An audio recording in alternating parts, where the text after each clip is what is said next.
c'est un sport qui a été créé aux États-Unis et qui s'est développé au départ dans une filière plutôt universitaire.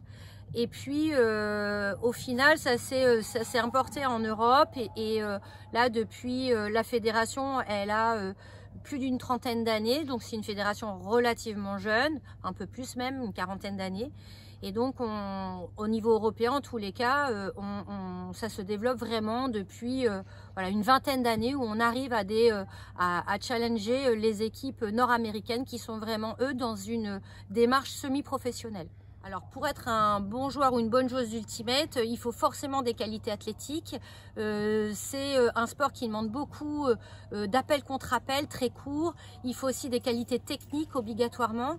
Donc en indoor ou en outdoor avec les conditions météorologiques notamment, il faut avoir une bonne maîtrise du disque. Et puis il faut aussi de l'endurance parce que sur l'extérieur par exemple c'est des matchs d'1 heure et demie. Alors le Loir-et-Cher se positionne très bien au niveau national et international.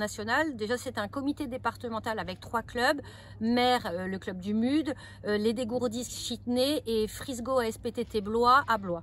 Les Frisgo plus particulièrement, on se démarque aussi sur des pourvoyeurs d'équipes de France, notamment junior. Ce week-end c'est le championnat de France U20 mixte et à Mer c'est le championnat de France U17 mixte. On a des équipes, les Frisgo, dans les 2 catégories.